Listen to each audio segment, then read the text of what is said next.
Have you ever not made a decision and have it come back to be the worst possible outcome? That's what we're going to talk about today. Hi, this is Jill from the North Woods, talking about when no decision is a decision or no action is an action. Boy, I have to tell you, this was again an early lesson I learned about life. Primarily, I think, from the people around me. I grew up in a military base. Most of the families that lived in my neighborhood were in some sad shape just in general. And I think, strangely enough, despite the problems that I had with my parents and the alcoholism with my dad, I was a little bit better than some of them. My dad was at least 1/4 of the time a really great dad, and he taught me some very big lessons. But one lesson I noticed just from observing all the people around me is that no decision is a decision. If you wait, you decide, I'm not going to choose, I'm not going to pick something. At the same time, a choice is being made, and it might not be the choice you want to have happen. For example, when I got out of college, I couldn't decide what I wanted to do. Do I want to go to grad school? Did I want to marry that boy that I liked? Did I want to just get a job and do something? And instead, the bills came due and I had to go get a job. And so I didn't make all those other decisions. I just chose not to pick those other decisions. I did not make a decision, and therefore, all those doors closed for me. Some of them are good situations they closed for me, and some of them are bad. But when we get into this situation where we decide not to make decisions, we're actually doing it. And we're thinking we're like Wash on Firefly movie and television shows, where he says, I'm a leaf on the wind, just blowing around, navigating the wind. And instead, it's not true. We are not leaves on the winds. We are subject to the decisions we make.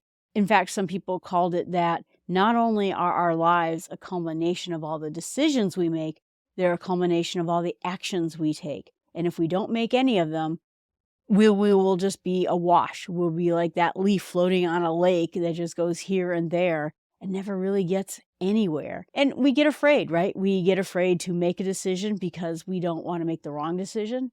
We feel like maybe we don't know enough. We feel like we'll pick a bad direction and it'll just get us stuck. Think about, you're in a terrible job and you know you're in a terrible job, but you never choose to do anything about it. And so you say, well, I just don't know what I want to do. I just don't know what I want to be. I don't want to go through the pain and suffering of getting a resume, getting a nice suit so I could wear to an interview, preparing for this. And even the smaller step even of pretending to go get a job you don't want, but you'd be qualified for, just to get yourself a little bit of practice. But you don't want to do it. So you are afraid, and then you get stuck into no man's land. And then someday something will come up where you need more money, you need time off, you need a job with benefits, and it's not there for you. You've made a choice by not making a choice. And now maybe you have a job with no benefits, you have a job with no retirement savings, no time off, and now you are stuck. When if you had directed your life just a little bit, you would be in a better position. And I'm not saying I'm better about this. Back when I was in my 20s, again, I didn't know what I wanted to be. I didn't know what I wanted to do. And I was just kind of lost. So a job came about that was to be tech support for Microsoft. And I was all over that. I wanted to be a tech support person for Microsoft. The funny thing about that job is that it required a lot of knowledge about storing memory and storing drivers, even though Windows no longer did that. They wanted you to know how the structure of drivers' memory worked. And the whole test was that. Now, the deep, dark secret of why I knew all that is because I was poor. And so every computer I had, I put together myself. I built it with the best component I could afford at that moment. And it was a mix and match of memory. It was a mix and match of hard drives.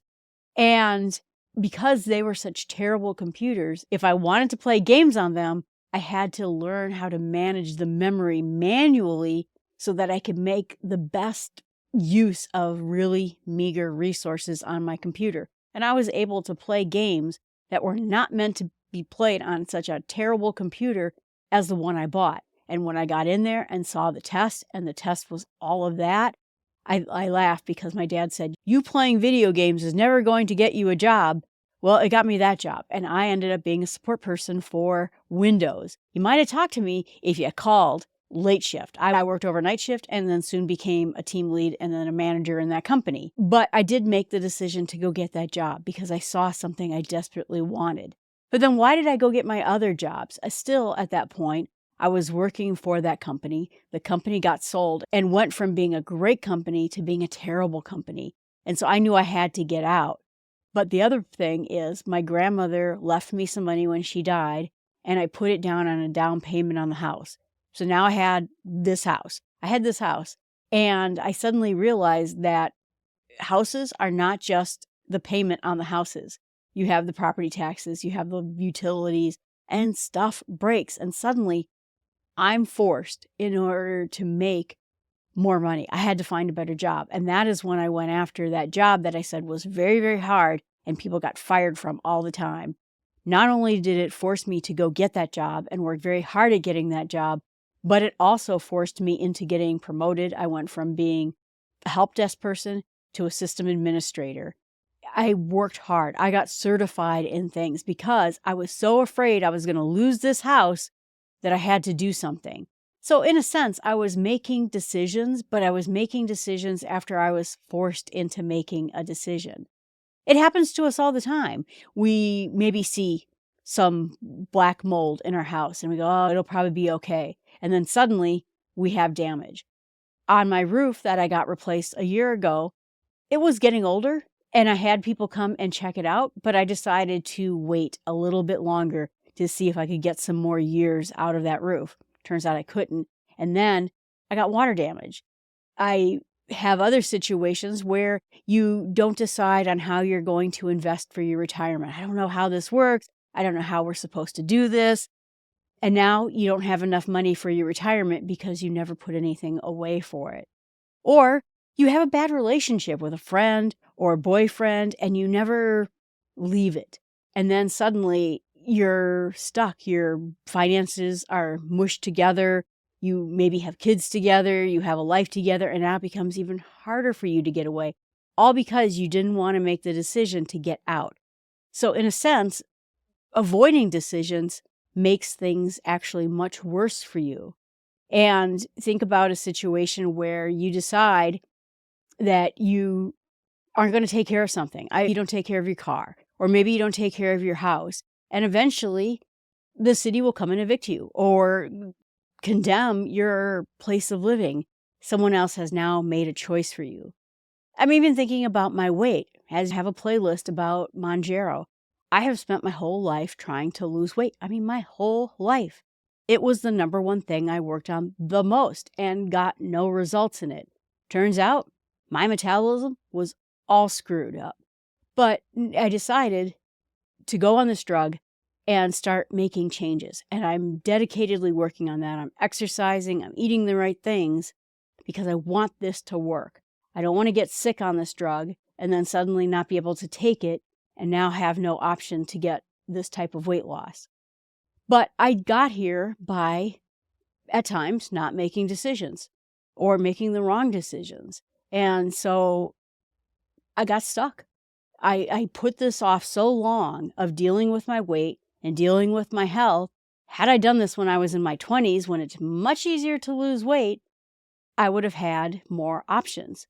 But what happens to you is if you don't make choices in your life, in general, it keeps getting pushed further and further down the road, and eventually choices happen to you. I nearly got cancer because I didn't lose weight. I screwed up my ankles because I didn't lose weight. Suddenly now there are choices being made for me, and now I've decided I don't want the next range of choices to be made for me, where I can't walk, I can't get around, I can't go hiking, and I become an older person who is broken. I decided I don't want life to just make those changes to me. Now I've taken control of it, and it seems to be working. Same thing with this job. I could have stayed at my last job forever. I was one of the first employees in that company. I knew the software better than anyone else. I went out on a limb and got a new job that I knew I'd be happy in with people I really like. and something that I was very qualified to do. And like I said, I learned this lesson very early on when I was a kid watching choices being forced upon people. My dad would never make the choice to work on his alcoholism. And eventually, the Air Force made choices for him. He just wouldn't work on it. I learned this lesson 2 years ago when I, for this podcast, read the book, The Gift of Maybe by Allison Carmen. And that book spoke to me. It was so funny because I was thinking, should I try for this job? Should I not try for this job? And this whole book was about standing on a ledge and making a choice, even if it's not perfect. So if you're looking for something to read, The Gift of Uncertainty is more valuable to me. It is one of those books that changed my life entirely. But why do people not make choices? They're afraid of making the wrong choice, like I said. We think that there is a perfect choice. There rarely is a perfect choice. You can't make a perfect choice. And there's a famous phrase that says, you can't steer a parked car. If you're not moving in life, you can't steer it. You can't move it into a direction. Even if you make a wrong decision, what you learn from that wrong decision or an opportunity that opens because of the wrong decision will make things better. For example, you decide, I'm going to go out on a limb. I'm going to try getting this other job. And it turns out that next job is terrible. My job ended up not being terrible. But imagine if it was. Well, oh no, now I made the wrong choice. I left a company that would have had me around forever. I knew the software better than everyone, but maybe this would set up the stage for me to find an even better job next time. Sometimes people too are feeling like they don't want to be responsible.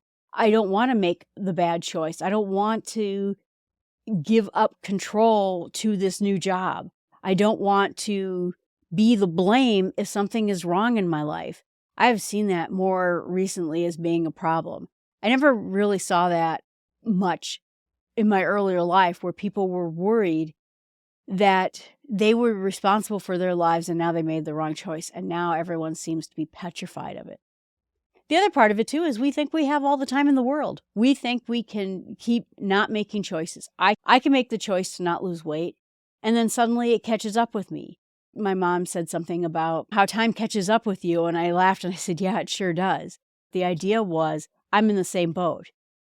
I didn't work on my weight, then I got diabetes. I didn't work on my weight, and I nearly gave myself cancer. I didn't work on my weight, and now I screwed up my knees and my ankles. You think you're going to escape every time from any sort of consequences based on what you choose, and the truth is you're just not. Suddenly, days become weeks, and weeks become years, and years become decades, and then you wonder what happened to time. Life is precious, and time goes by very quickly, and you have to start dealing with things now instead of later. Think about it too, like if you're going out and getting a job, and you've had a terrible job your whole life. You have the job that you had in high school, and you still have the job, and now you're much, much older. People in the interview are going to ask you, well, what have you been doing for the last 20 years? Why didn't you move on? Why didn't you go and pick something more challenging?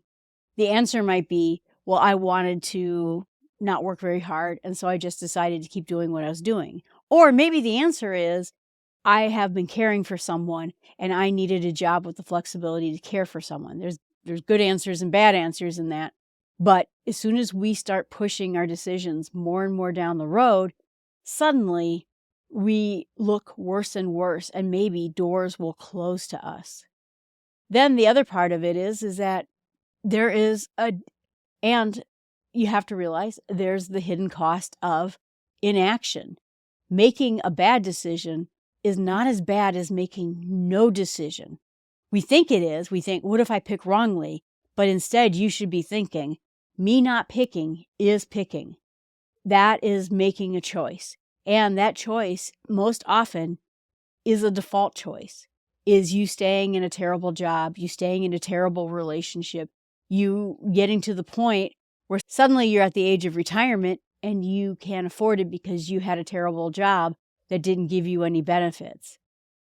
Now you've lost control. Or what if I had not made the choice to go on this medication so that I could lose weight?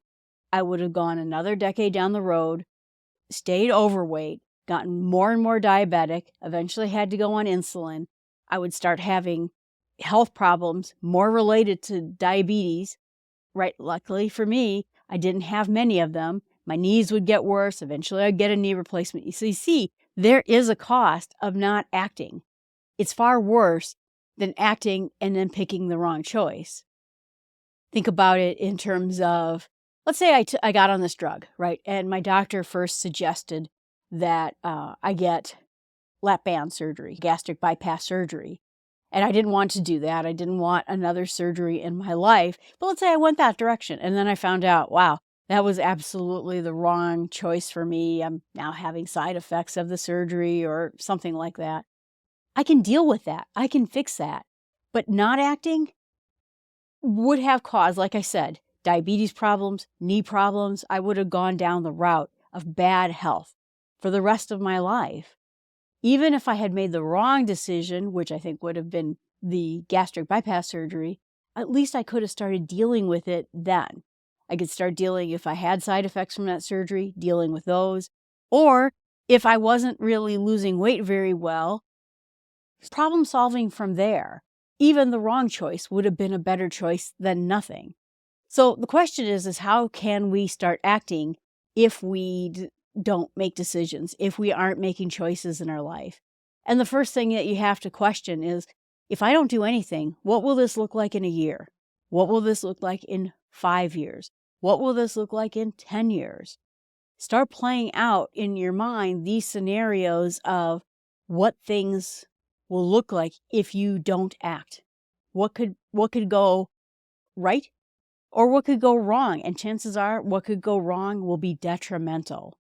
The next thing is give yourself a time limit on your indecision.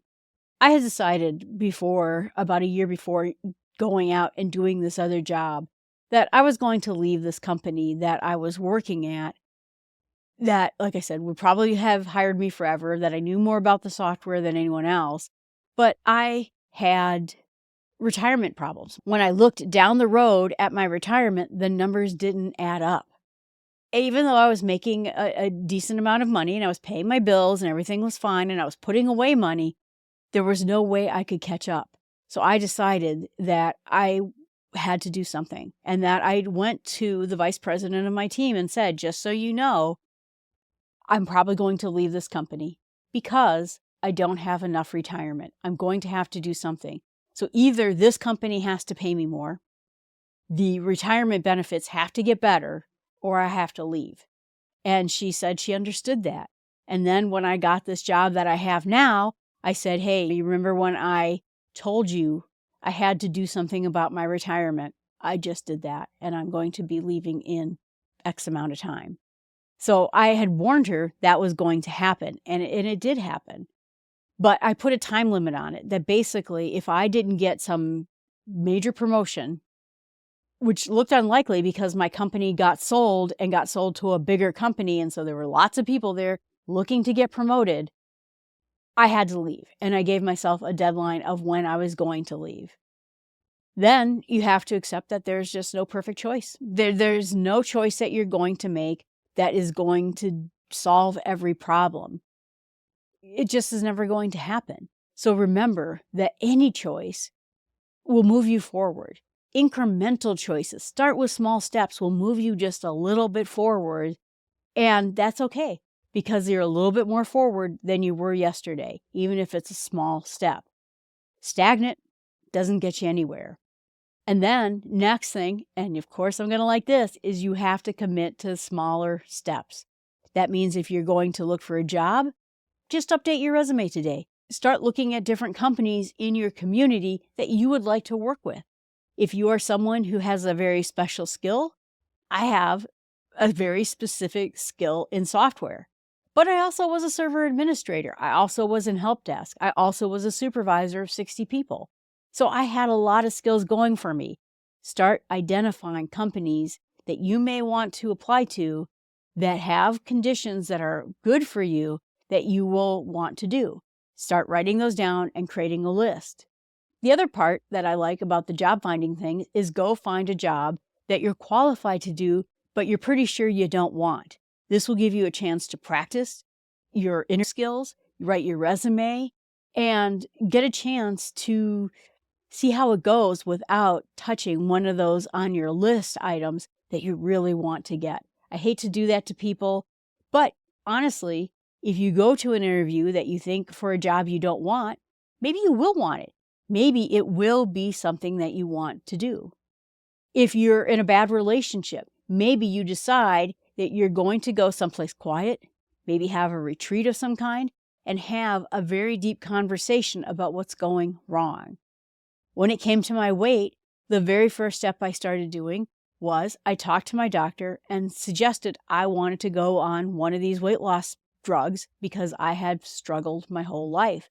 I told him the situation and I expected a fight. I had a whole little speech prepared and everything. And he says, yes, I looked at your records and I think that will be a good choice for you.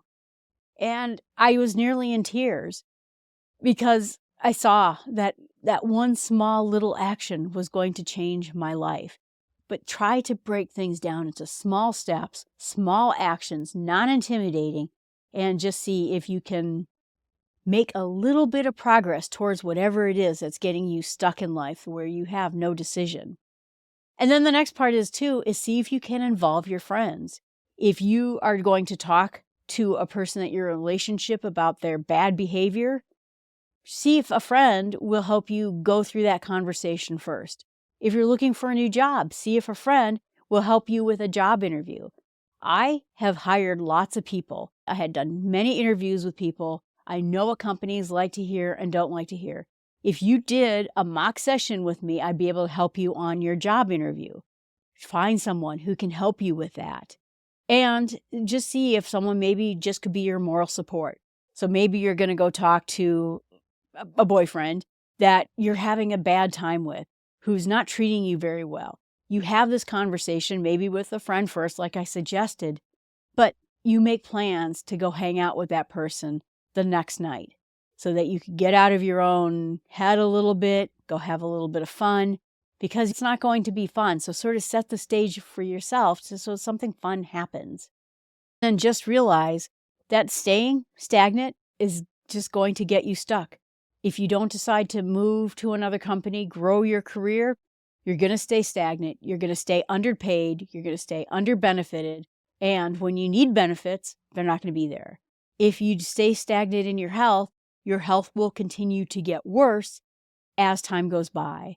Or if you stay in a bad relationship, you might get into really unhappy lifestyle choices.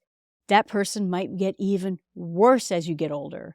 And if you don't start growing out of bad behaviors that you have, if you don't decide I'm going to lose weight or I'm going to exercise or I'm going to become more organized, if you don't start making incremental choices in those things, then suddenly you're going to get really, really stuck. So my challenge to you is try to find one small step you can take. Pick something that is just eating your life up. Whatever it is, that is it a bad career, a bad relationship, a bad health choice, whatever it is, what's the worst thing that's going on right now? What is one tiny step that you can take that would make that situation better? Perhaps it's just writing your resume. Perhaps it's just looking at all the job sites and seeing what's out there. But it's not going to be as scary as you think it is. And see if you can't take that one minor step to just making your life better. Then figure out, here's the clincher, the next step. See what can make it even better yet. All right, everyone, thanks so much. I appreciate you watching this video and listening to the podcast. I appreciate all of you out there. Please remember that you can email me at jill@startwithsmallsteps.com. I would love to hear from you. Or if you're watching this on YouTube, this whole podcast now is on YouTube. You can comment in the chat channel, whatever you like. I would love to hear from you and what kinds of things are getting you stuck. Like I said, taking that one small step will make the world of difference in starting to change the nature of your life. Thank you. Have a great day.